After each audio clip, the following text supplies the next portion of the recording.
Muy buenos días.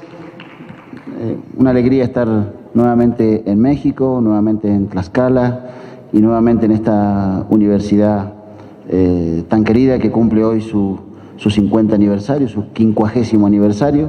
Así que felicitaciones a todos por el cumpleaños y el agradecimiento en particular al señor director de la Facultad de Derecho, al doctor Osvaldo Ramírez Ortiz. Así que muy agradecido por la invitación y feliz de estar acá. Yo voy a hablar de una cuestión vinculada a la teoría del delito. Sé que por ahí no es la mejor hora para hablar de teoría del delito, es un poco tarde ya, todos queremos ir a comer. Pero bueno, puntualmente lo que quiero hablar es sobre la culpabilidad de los delitos imprudentes. Me refiero a hechos típicos antijurídicos de los cuales se puede discutir la culpabilidad en el ámbito de los delitos imprudentes. ¿A qué tipo de casos me refiero? Me voy a referir a un supuesto específico de casos, a un número de casos que tiene que ver con los supuestos en que trabajadores del transporte público de pasajeros, taxistas, que están sometidos a muchas horas de trabajo, 10, 12, 14 horas de trabajo, que conducen sus automóviles en situaciones de cansancio y que en esas condiciones se encuentran en la disyuntiva de continuar sometidos al trabajo que vienen llevando a cabo y en esas situaciones ponen en peligro bienes de terceros, la propiedad o la vida o la salud o la integridad física de otras personas. Si la teoría de la inexigibilidad, que excluye la culpabilidad de ese comportamiento típico y antijurídico, se puede invocar para estos casos. En primer lugar voy a partir de un caso del Tribunal del Reich alemán de hace muchos años, del siglo XIX, en el que se trató un caso parecido y que se acogió a esa doctrina de la inexigibilidad. ¿Cómo trata la doctrina actual esta problemática? ¿Cuáles son las explicaciones de la doctrina en relación a estos supuestos?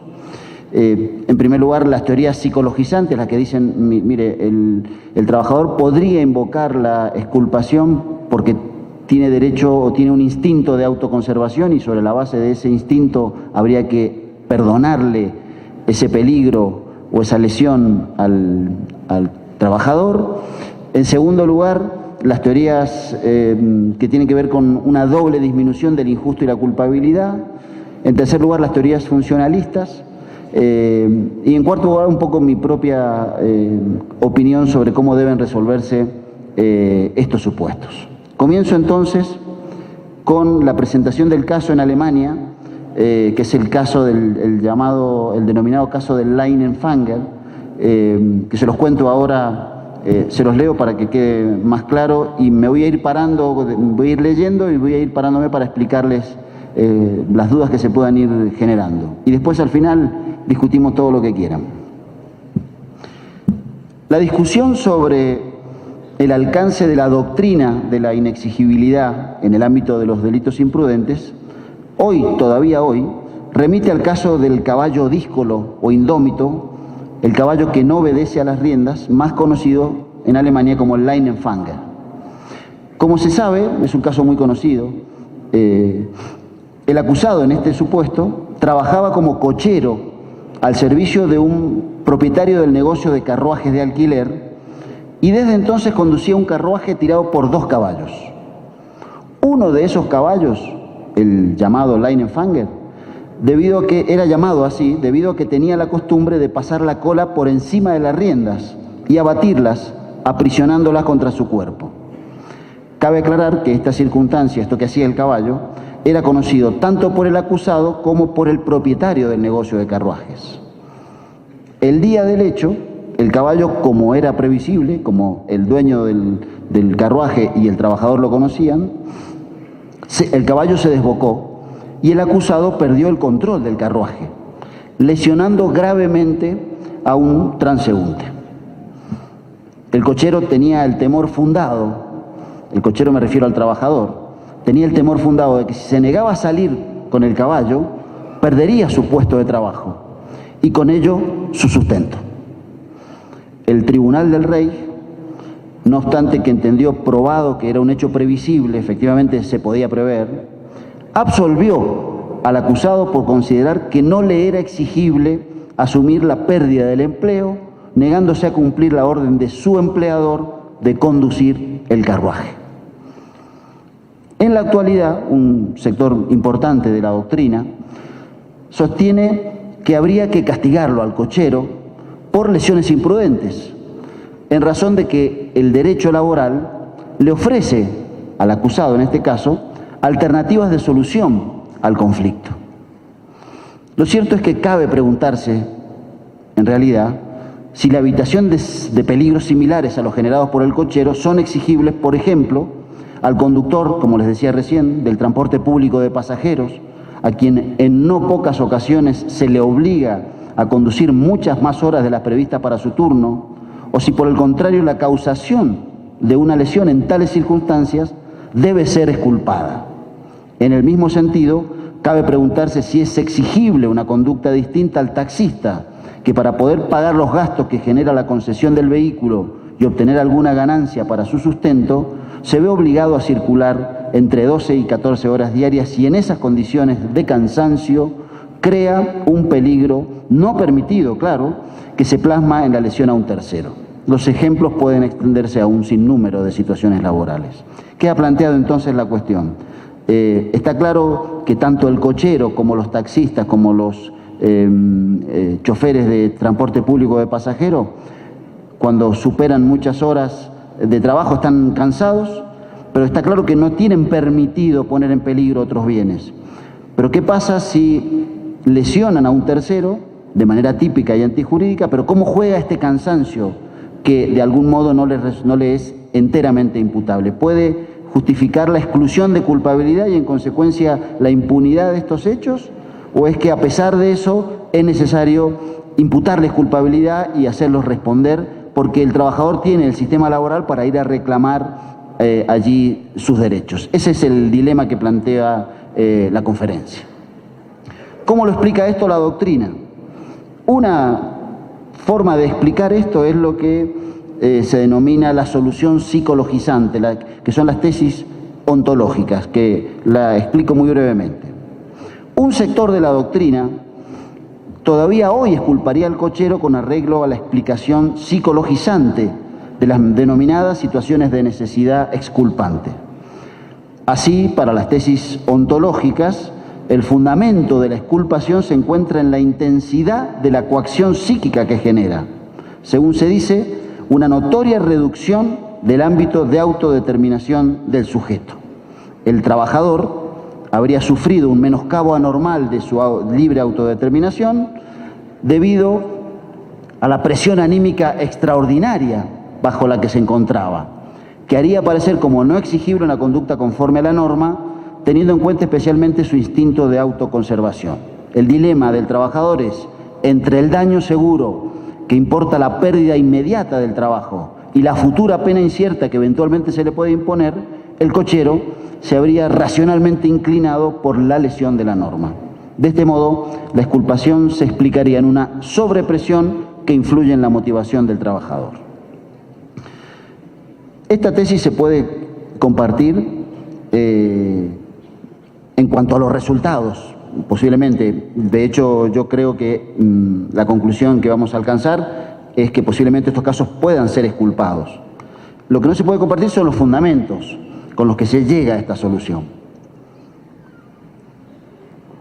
Para las tesis ontológicas, no explican por qué se presume esta restricción a la libertad y por qué esa reducción del ámbito de autodeterminación excluiría la pena en lugar de solo atenuarte. Es decir, lo que explica la exculpación sería el miedo. Bueno, ¿por qué el miedo se presume? ¿Qué pasa si no hay miedo?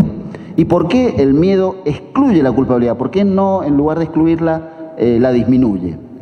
La intensidad de la presión psíquica que sufre el autor puede ser tan elevada en un caso de razón altruista como en un caso de comportamiento egoísta.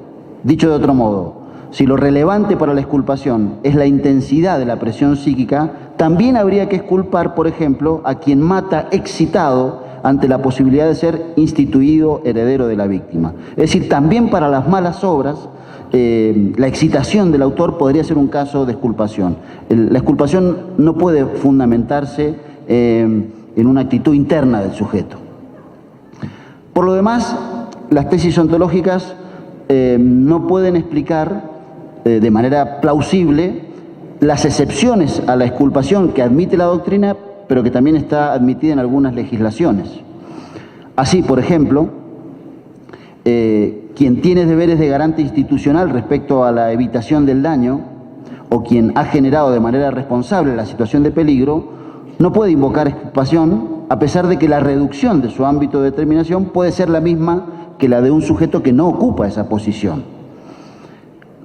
Me refiero a los casos de bomberos, por ejemplo. Un bombero tiene el deber institucional de apagar el incendio. El bombero no puede invocar exculpación, inexigibilidad, diciendo que tiene miedo. Bueno, mire, el bombero puede tener miedo, pero tiene que asumir los peligros propios de su función. Y entonces, quien es garante institucional no puede invocar exculpación por inexigibilidad, porque tiene el deber de afrontar el peligro. Es decir, acá el bombero tiene el miedo que requiere la teoría psicologizante, pero sin embargo no hay exculpación. Lo mismo que quien genera la situación de peligro, quien genera responsablemente la situación de peligro no puede alegar exculpación. Si yo me voy al Caribe con un amigo y me meto al mar, sabiendo que yo no sé nadar bien, a las aguas más profundas, y en el momento en que estoy nadando me asusto y le quito el salvavidas a mi amigo que tomó todas las precauciones, bueno, yo no puedo decir, mire, tenía miedo de morirme. Yo, si le quité el salvavidas a mi compañero, generé responsablemente la situación de peligro y en consecuencia no puedo invocar exculpación, a pesar de que tengo el mismo miedo de un sujeto que no generó esa situación. El primero queda, es un sujeto culpable, y quien no generó esa situación no tiene responsabilidad. Lo que decide no es el miedo, sino la responsabilidad que se tenga por la situación de peligro. Lo mismo pasa si yo creo que estoy en una situación de peligro que en realidad no se da, lo que se llama error de exculpación. Cuando el error de exculpación es inevitable excluye la responsabilidad como si fuera un error de prohibición, pero cuando el error de exculpación es evitable, no excluye la culpabilidad. Sin embargo, esta tesis, que es la tesis psicologizante, debería admitir el mismo tratamiento para los casos de error de exculpación, evitables que inevitables, porque en ambos supuestos el miedo es el mismo. Sin embargo, nadie sostiene esta solución. En los casos de error de exculpación evitables, el sujeto es plenamente responsable de la situación, aunque el peligro no haya existido. Entonces, la tesis psicologizante hay que aceptarla posiblemente en algunos casos, por lo menos en este de los casos de inexigibilidad en la imprudencia, en sus resultados, pero no en su fundamentación. Vamos a una teoría que es una teoría muy conocida, que es muy aplicada en la práctica, que es una teoría que sostiene un sector importante de la doctrina, que se llama teoría de la doble disminución de la culpabilidad. Los posteriores intentos de fundamentación del efecto disculpante de la situación de necesidad, aportados por la doctrina, han abandonado paulatinamente el ámbito ontológico subjetivo para sostener modelos más objetivo-normativos. Así, de acuerdo a una teoría que ha ganado muchos adeptos, la exención de pena, en caso de estado de necesidad exculpante, se fundamenta en una doble disminución de la culpabilidad. Según afirman sus sostenedores, la culpabilidad se disminuye directamente debido al conflicto anímico sufrido por el autor, y la culpabilidad se disminuye indirectamente en razón de una disminución del injusto por menor disvalor de acción, pues el comportamiento tendría un valor positivo debido a que el autor actúa para conservar un bien. A su vez, la acción necesitada tendría también el efecto de disminuir el disvalor de resultado en razón del valor de resultado positivo que supone el salvamento de los bienes del sujeto necesitado. Explico esta teoría. Lo que dice esta teoría es que en la medida que el autor que obra en esta situación de peligro obra para salvarse a sí mismo, ese comportamiento tiene menor disvalor de acción. Hay un comportamiento que tiende a salvar un bien, el propio bien. En consecuencia, tendría menos disvalor de acción. Y en muchos casos también menor disvalor de resultado. Es decir, la culpabilidad se disminuye dos veces. Se disminuye primero directamente por la menor culpabilidad debido a la presión anímica que se encuentra el autor. y se disminuye indirectamente en razón de que el comportamiento del autor salva un bien, hay menor disvalor de resultado, y a la vez quiere salvar un bien, en consecuencia hay menor disvalor de acción. Este menor injusto por menor disvalor de acción y menor disvalor de resultado y esta menor culpabilidad tendría como resultado la exculpación para estos supuestos. Es decir, el resultado sería la exculpación sobre la base de la doble disminución de la culpabilidad, por la culpabilidad en sí misma y por disminución del injusto. Yo no estoy de acuerdo con esta teoría y explico por qué. En contra de esta teoría hay que decir que la doble disminución de culpabilidad no explica la exención de pena del resto de culpabilidad sobrante que queda sin compensación. Es decir, lo que puede ser una fundamentación convincente para la atenuación de responsabilidad se convierte en una argumentación insuficiente para explicar la plena exención de pena. Pero además cabe poner en duda que la exención de pena se fundamenta en el menor grado de injusto de la acción exculpada.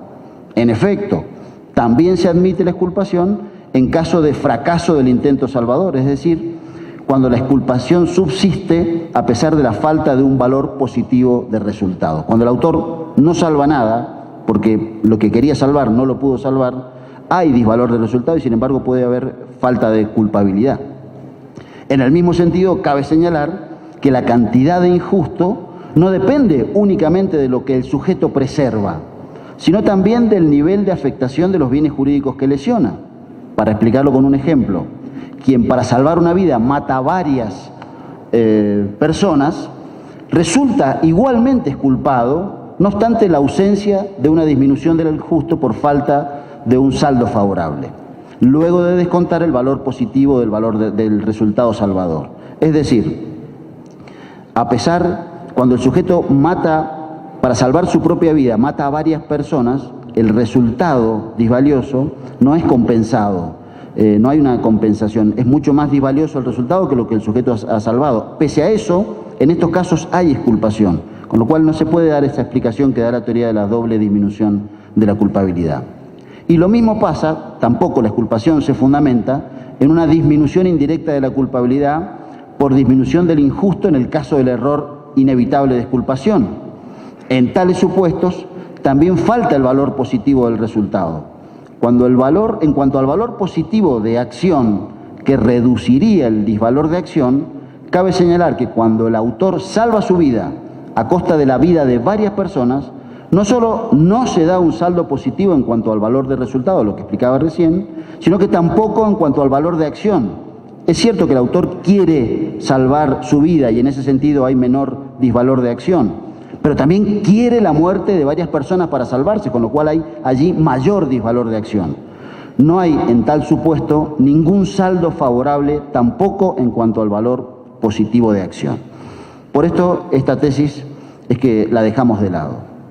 Las explicaciones funcionalistas, las explicaciones de la falta de necesidad preventiva de punición para estos casos.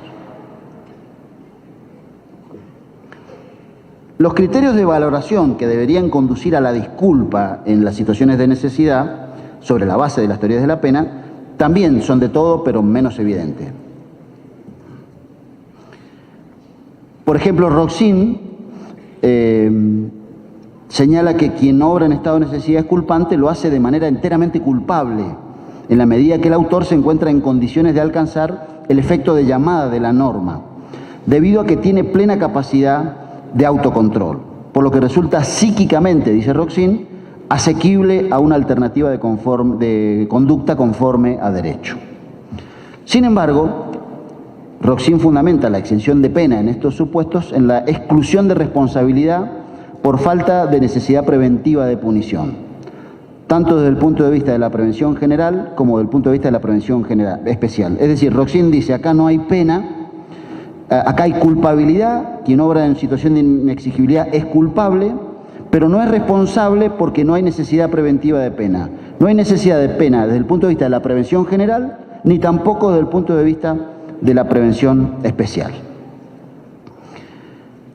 Para el caso del cochero, Roxin diría algo así como lo que voy a citar, que el peligro de pérdidas económicas no pueda tener efecto eximente de pena se explica porque, de lo contrario, la autotutela podría acabar con el funcionamiento ordenado del derecho y conducir a la sociedad al caos. Es decir, si le admitimos al cochero la exculpación,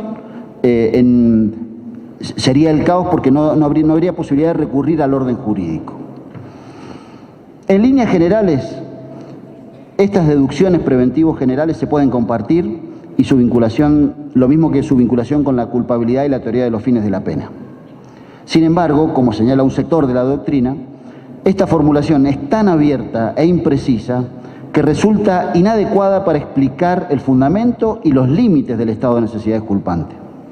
En efecto, las conclusiones de Roxin no parecen ser derivaciones sistemáticas, sino más bien respuestas a las que se llega desde la tópica, para luego echar mano al principio que mejor explique una solución que ha sido tomada de antemano de manera intuitiva.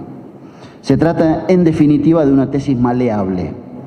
Y esto en cuanto a las derivaciones preventivos generales, pues el fin de prevención especial, a diferencia de lo que sostiene Roxin, no ocupa ningún lugar en la teoría de la exculpación. Digamos, la inexigibilidad no puede tener que ver con el pronóstico de reincidencia o la falta de inclusión social del sujeto. La prevención especial no juega ningún papel en la inexigibilidad. ¿Qué dice Jacobs? También Jacobs, de acuerdo a su concepto funcional de culpabilidad, fundamenta la idea de inexigibilidad para estos casos teniendo en cuenta el fin preventivo general de la pena. Solo cabe admitir la exculpación cuando la situación especial no resulta susceptible de ser generalizada. Ello ocurre cuando el autor no es responsable del conflicto, lo que expliqué recién, de modo que el mismo solo puede ser explicado como desgracia al conflicto, como desgracia o como responsabilidad de un tercero. Ahora, según Jacobs, si la exculpación perturba el orden social, si el perdón del hecho perturba el orden social, porque cabe temer la extensión de la situación o porque se eluden los procedimientos estatales previstos para la solución del conflicto, la observancia de la norma sigue siendo exigible. Para decirlo con un ejemplo, quien ha generado responsablemente la situación de peligro no puede ser exculpado, pues de lo contrario a que había en la explicación de Jacobs, habría que temer que se produzca una generalización, en razón de que cualquiera que no hubiera tenido una previsión razonable podría trasladar los costes a los demás. En el mismo sentido, quedan fuera de la exculpación las personas alcanzadas por un deber especial, debido a que, de admitirse la exculpación, no se podría organizar un servicio de protección civil ordenado. Si yo le permito al bombero, le perdono al bombero que no entre a la casa donde se está prendiendo fuego niños por el miedo que tiene, corro el riesgo de no poder organizar un servicio de bomberos razonable que dé protección. Dicho con otras palabras, nunca es la intensidad del miedo lo que exculpa, sino la competencia o la responsabilidad que se tenga por la situación de peligro. Solo en tales supuestos, en los que la indulgencia no perturba el orden, cabe admitir la exculpación, cabe admitir el perdón.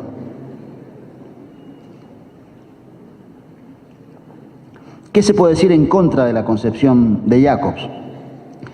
Se puede decir en contra de esta concepción que no solo de la referencia a las necesidades preventivos generales y preventivos especiales puede decirse que resultan demasiado vagas y necesitadas de contenido material. Las tesis que se acaban de exponer también están necesitadas de precisiones en cuanto a su contenido.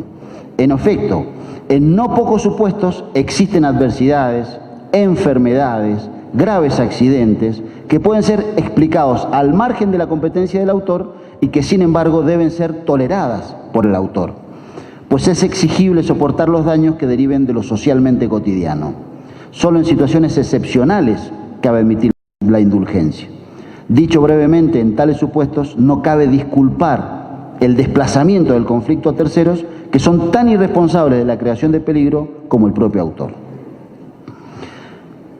Jacobs, y también un discípulo suyo que se llama Pavlik, le da mucha importancia a un aspecto que tiene mucha trascendencia para la solución del conflicto de los trabajadores a los que he hecho referencia, que es el denominado primado de las instituciones como criterio delimitador. Y voy a hacer referencia a eso. Teniendo en cuenta esta revisión crítica que hemos hecho, ¿qué queda del estado de necesidad exculpante? ¿Cuál es su contenido?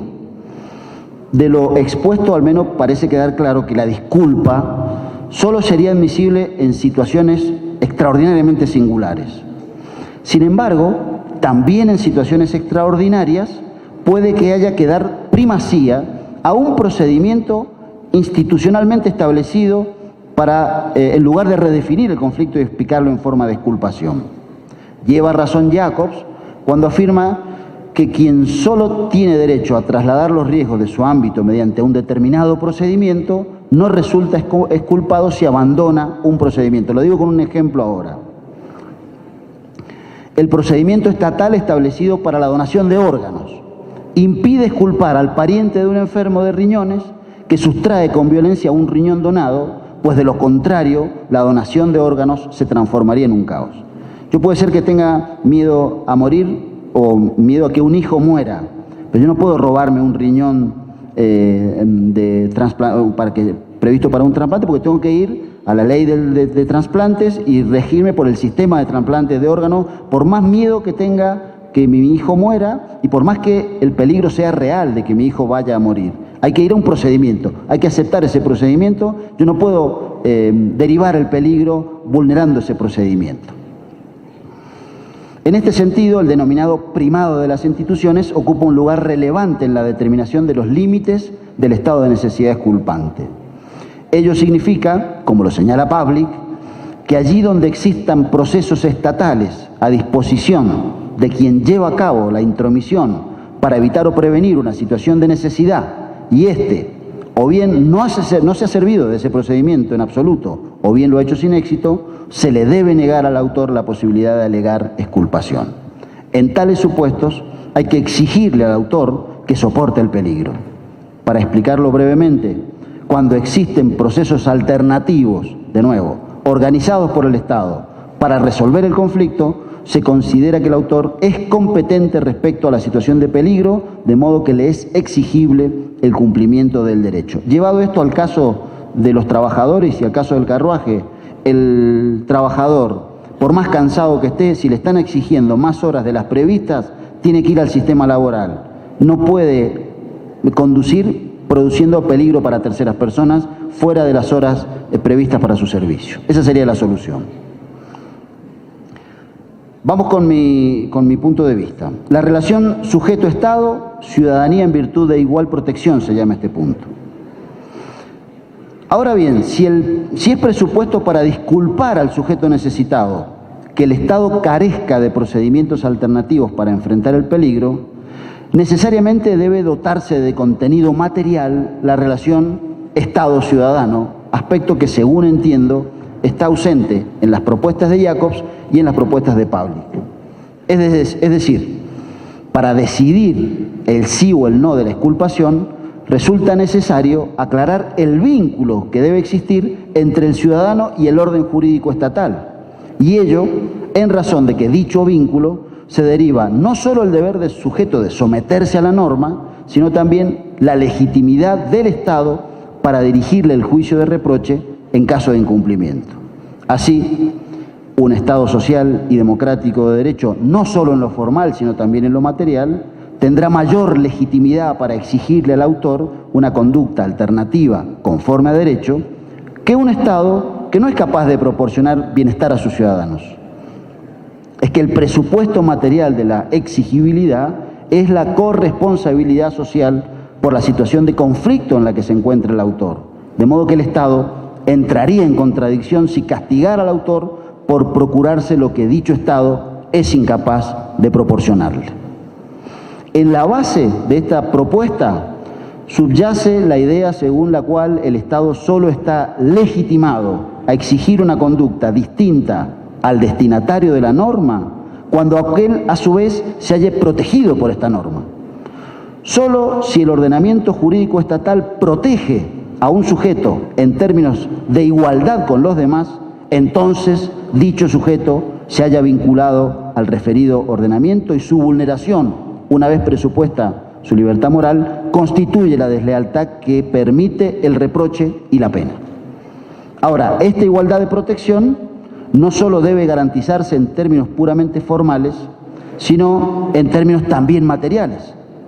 Por esta razón es que, según creo, para el desarrollo del concepto de exigibilidad, debe tenerse en cuenta la exclusión y la desigualdad social realmente existente.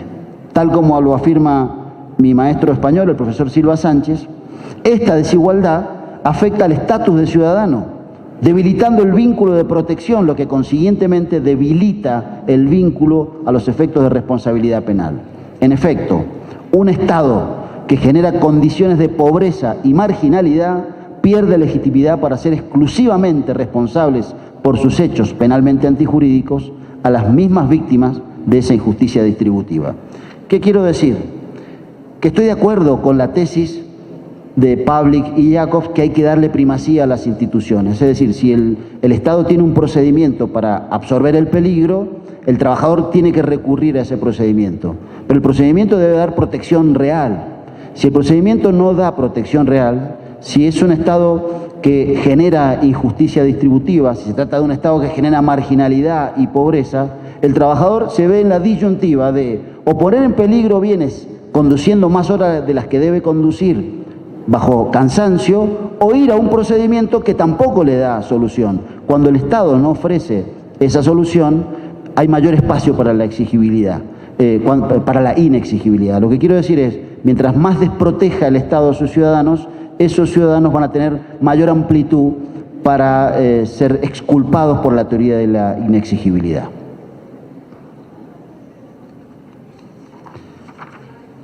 De nuevo, entonces, volvemos al caso del caballo díscolo, del caballo indómito, al caso del Leinenfanger. La línea argumental que se acaba de exponer permite reivindicar la sentencia del Tribunal del Reich en el caso del Leinenfanger y su interpretación inicialmente amplia de la doctrina de la inexigibilidad. En efecto, dicha doctrina nació en un contexto de ausencia de respuestas institucionales para conflictos sufridos por amplios sectores sociales. En dicho contexto, la doctrina de la inexigibilidad tuvo el significado de proponer que el Estado excluyente reconociera su propia legitimidad para atribuir plena responsabilidad penal a sus ciudadanos. Por ello, cuando el Estado no ofrece alternativas al propio sustento, un puesto de trabajo puede significar garantía de supervivencia, de modo que no sería exigible al trabajador que frente a un peligro cierto e inminente de perder su fuente de trabajo, omita una eventual, aunque no inminente, acción peligrosa para la integridad física de los demás. Es decir, yo creo que en estos casos, cuando el Estado es un Estado ausente, desprotector, cuando el procedimiento institucional al que debe recurrir el trabajador es ineficiente, hay mayor espacio para la exigibilidad. ¿Qué consecuencias sistemáticas tiene esto? Esto lo voy a explicar porque esto es demasiado aburrido y creo que va a perder interés.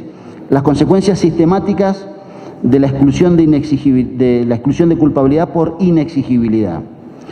Algunos dicen que un comportamiento inexigible, si bien es un comportamiento no admitido por el derecho, tampoco es un comportamiento prohibido, de manera que algunos consideran que excluye ya la propia presencia de la ilicitud, del injusto penal al menos.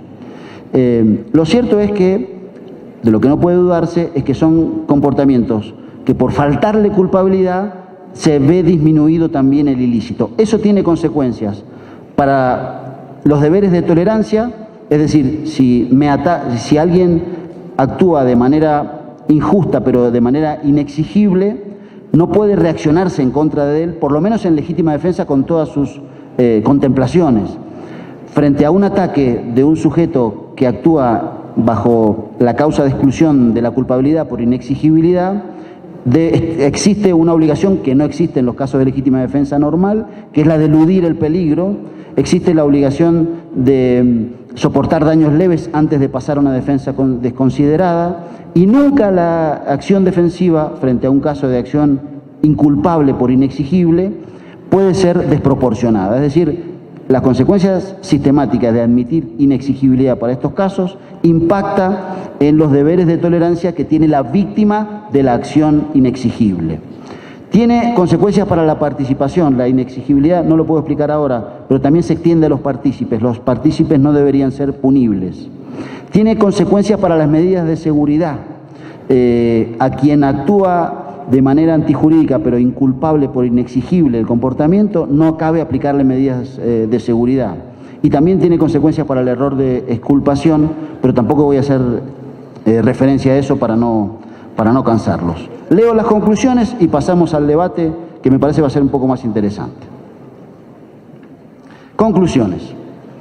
La inexigibilidad en los delitos imprudentes no puede explicarse mediante el recurso a la denominada solución psicologizante.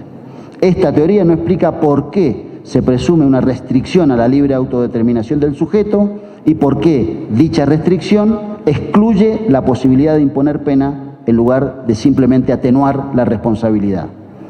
Tampoco explica por qué no se concede la exculpación a quien ha generado el peligro o tiene el deber especial de soportarlo o se encuentra en error de exculpación evitable, cuando en tales supuestos la presión psíquica a la que está sometida el sujeto es idéntica. La teoría de la doble disminución de la culpabilidad es convincente, pero para fundamentar o para explicar una atenuación de responsabilidad, pero no para explicar la exención de pena del resto de culpabilidad sobrante que queda sin compensación. Tampoco puede afirmarse, sin más, como lo expliqué recién, que una disminución del injusto por la disminución del disvalor de acción y del disvalor de resultado, pues cuando el autor salva su vida a costa de varias personas, no hay un saldo favorable ni en cuanto al valor de acción ni en cuanto al valor de resultado. Penúltimo punto. El criterio según el cual la inexigibilidad se fundamenta en la ausencia de responsabilidad por falta de necesidad preventivo general y preventivo especial de punición es demasiado vago y por ello maleable. Además, el fin de prevención especial no debe ocupar ningún lugar en la fundamentación de la exculpación. La inexigibilidad también puede alcanzar a sujetos que evidencian un peligro de reincidencia o no demuestran integración social. La tesis preventivo general positiva que fundamenta el deber del autor de seguir la norma, exigibilidad, cuando el Estado ofrece procedimientos alternativos organizados para resolver el conflicto, debe ser dotada de contenido material. Esta teoría no explica el caso de un Estado que formalmente ofrece procesos alternativos de solución, pero que en los hechos no presta dicha protección de manera efectiva. Y el último punto, el presupuesto material de la responsabilidad penal es la ciudadanía en virtud de igual protección. El Estado está legitimado a exigir al destinatario de la norma una conducta distinta cuando el destinatario de dicha norma se halla a su vez protegido por esta. Por ello, la marginalidad y la pobreza erosionan la relación del sujeto con el orden jurídico estatal y en consecuencia debilitan el vínculo a los efectos de responsabilidad penal. Cuando más desprotegido deja el Estado a sus ciudadanos, mayor es el ámbito de aplicación de la teoría de la inexigibilidad. Es en este contexto es que a mí me parece que el caso del Leinenfanger y la solución que le da el Tribunal del Rey todavía hoy sigue siendo digna de aplauso. Muchas gracias.